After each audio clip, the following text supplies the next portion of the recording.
त्याग रही है तो क्या?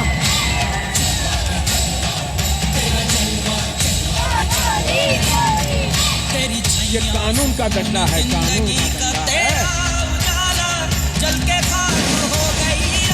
11 मार्च को उसकी ताकत दिखाएगी।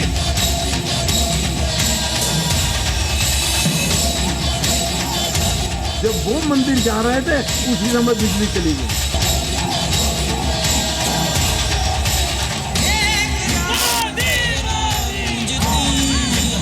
अरे भोले बाबा ने खुद ने पर्चा दिखा दिया। 11 मार्च को सपा बसपा कांग्रेस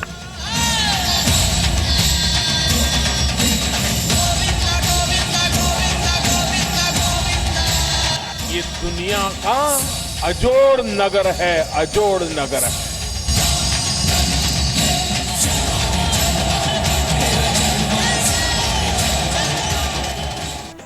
तो आज यूपी चुनाव के 7वें और आखिरी दौर के लिए चुनाव प्रचार थम जाएगा। 8 मार्च को 40 सीटों पर वोटिंग होगी। आखिरी दौर में सबकी निगाहें वाराणसी पर हैं। लगातार तीसरे दिन भी पीएम मोदी वाराणसी में मेगा चुनाव प्रचार करेंगे। पीएम मोदी कुछ देर में वाराणसी के गढ़वा घाट आश्रम पहुंचने वाले हैं। पीएम मोदी रोहिणिया में रैली करेंगे और इसके बाद दिल्ली के लिए रवाना होंगे। वहीं आज वाराणसी में होने वाली अखिलेश यादव और राहुल गांधी की प्रेस कॉन्फ्रेंस को रद्द कर दिया गया है। आज सुबह वाराणसी के ताज होटल में दोनों नेताओं की प्रेस कॉन्फ्रेंस थी, जिसे रद्द कर दिया गया।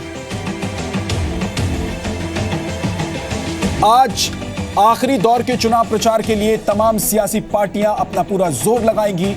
प्रधानमंत्री लगातार तीसरे दिन आज मेगा शो करने जा रहे हैं। 2 दिन रोड शो करने के बाद, रैली करने के बाद आज प्रधानमंत्री नरेंद्र मोदी की रैली होगी।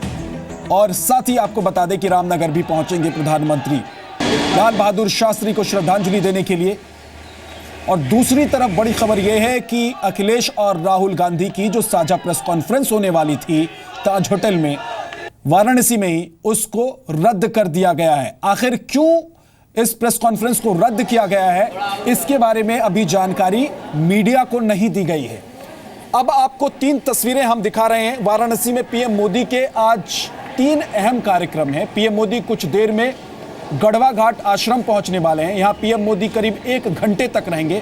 वाराणसी के यादव बहुल इस इलाके में पीएम की मौजूदगी समाजवादी पार्टी के वोट बैंक में सेंध लगाने की कोशिश के तौर पर देखी जा रही है।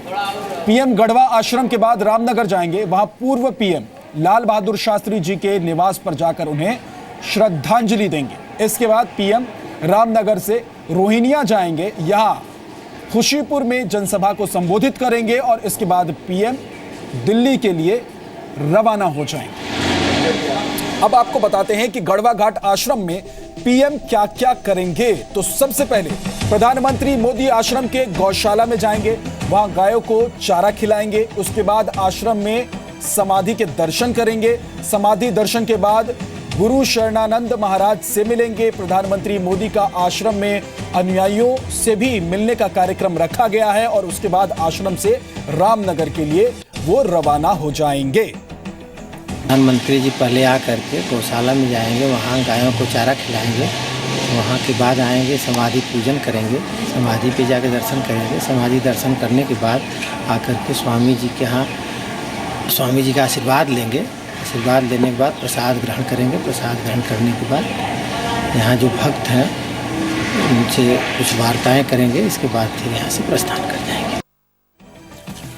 और यहाँ आपको यह भी बताना जरूरी है कि गढ़वा आश्रम इतना खास क्यों है। पीएम मोदी भी वहां जा रहे हैं। वाराणसी शहर के बाहरी छोर पर गढ़वा आश्रम स्थित है।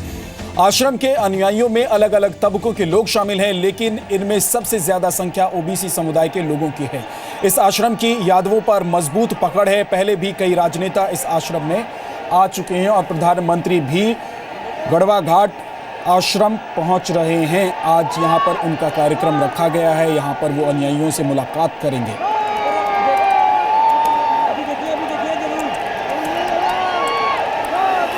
मेरे साथ मेरे 2 सहयोगी अमित प्रकाश, पूर्व प्रधानमंत्री लाल बहादुर शास्त्री के गृह नगर कह सकते हैं आप, रामनगर से मौजूद हैं और साथ ही विशाल पांडे गढ़वा आश्रम से मौजूद हैं। विशाल, सबसे पहले आप बता दीजिए कि आज गढ़वा आश्रम में प्रधानमंत्री का क्या कार्यक्रम होने वाला है, कितने बजे प्रधानमंत्री पहुंचेंगे और कितनी उत्सुकता इस आश्रम में है प्रधानमंत्री के आगमन को लेकर। देखिए विद्या, यहाँ पर प्रधानमंत्री नरेंद्र मोदी अब से थोड़ी देर में पहुँचने वाले हैं। डीएलडब्ल्यू गेस्ट हाउस से निकले उनको करीब 45 मिनट से ज़्यादा वक्त हो चुका है। गढ़वा आश्रम के लिए वो निकल चुके हैं। यहाँ पर सबसे पहले वो गौशाला में जाएंगे, वहाँ पर गायों को चारा खिलाएंगे, उसके बाद समाधि पर जाएंगे, फिर यहाँ के आश्रम के गुरु से मुलाकात करेंगे और उसके बाद फिर आप जो हमारे पीछे मंच देख पा रहे होंगे, यहाँ पर आके प्रधानमंत्री नरेंद्र मोदी एक जनसभा को भी संबोधित करेंगे। जो गढ़वा घाट के आसपास के लोग यहाँ पर अभी आ रहे हैं, धीरे धीरे उनका आना शुरू हो गया है। यहाँ से प्रधानमंत्री नरेंद्र मोदी एक जनसभा को संबोधित करेंगे। गढ़वा घाट इसलिए भी महत्वपूर्ण है क्योंकि ये इलाका अधिकतर माना ये जाता है कि ये यादव जो बिरादरी है उत्तर प्रदेश की, उनका प्रमुख स्थल है गढ़वा घाट। और यहाँ पर बड़े बड़े नेता ज़रूर आते हैं और कहा यह जा रहा है जो पूरा इलाका है यहाँ पर यादव और मल्लाह, दो जो प्रमुख यहाँ पर जातियाँ हैं, उन पे कहीं ना कहीं बीजेपी का टारगेट है। यादव समाजवादी पार्टी का वोट बैंक माना जाता है। तो बनारस में प्रधानमंत्री नरेंद्र मोदी ने गढ़वा घाट आश्रम में आने का जो फैसला लिया है, वो कहीं ना कहीं ये दिखाता है कि समाजवादी पार्टी के यादव वोट बैंक पर बीजेपी सेंध लगाना चाहती है।